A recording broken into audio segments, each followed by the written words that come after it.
Hello, 911. What's the address of the emergency? The phone rings nonstop at Salt Lake City's 911 center. Any weapons involved or mentioned? And last year, 6,545 hang-up calls to 911 strained dispatchers. Hello, can you hear me? And police. It's a lot of time, it's a lot of resources, it's a lot of money. Lisa Burnett is deputy director of the 911 center. It's become a major problem. We're looking at 911 hang-up calls. I attended a recent police department meeting where Burnett said the problem had gotten out of hand. I was also concerned, so I sat down with her to review the data. And she launched an audit of last year's hang-up calls. We identified several areas that need to be addressed. As a result of the story, and by digging into these numbers, I think we're going to be surprised at what we find. I already am. First, cell phones are a huge issue. 4,000 hang-up calls came from them last year, compared to about 2,100 from landlines. Well, it's our pockets or our purses that accidentally dial 911 from our cell phones. Or we let our kids play video games on them and they call 911 and disconnect.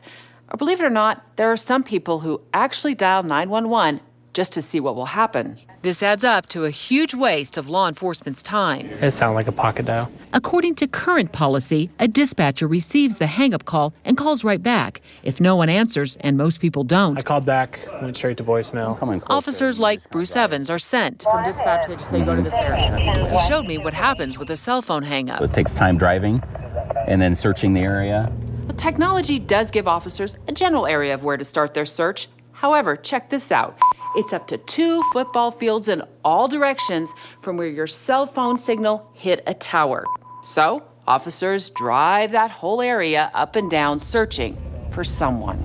They're looking, listening for signs of trouble. And now we got to check east and south. 20 years on the job, Evans says these searches can take quite a while and have never led him to the person who hung up.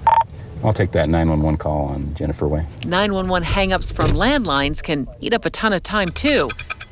Like the call we went on that came from inside a home. No one's available to come back us on this call yet. For safety, officers must approach a home in pairs. It could be a trespasser to homicide, you never know. When backup finally arrives, they find someone misdialed an area code. Did someone try to call you back? Yeah. Yeah, did you answer it? No. It took 30 minutes to resolve this hang-up call. People wonder why we respond, since we don't find anything most of the times. But of the 6,500 911 hang-ups last year, So far, I've found 3. our review uncovered 3 people actually did need help when dispatchers called back. Hello? Hello?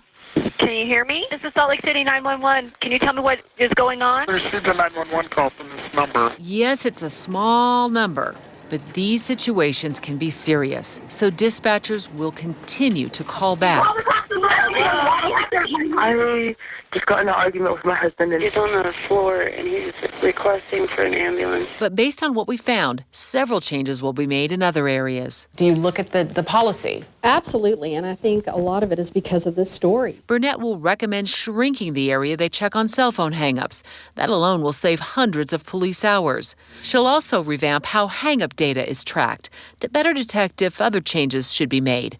And they'll launch a campaign What can residents do if they accidentally dial 911? to educate residents. If you hang up on 911, please answer the call back. Just say this is not an emergency, everything's fine. So we'll go ahead and have an officer dispatched as soon as possible. They'll go ahead and take a report and check the area for him, okay?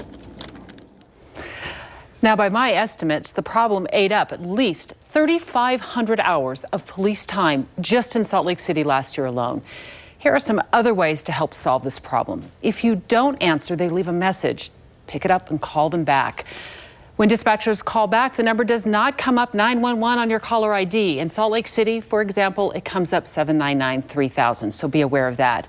And remember, even a deactivated cell phone can still dial 911, so if you give one to your kid to play a video game on and he calls 911, just be aware that that deactivated cell phone can dial 911.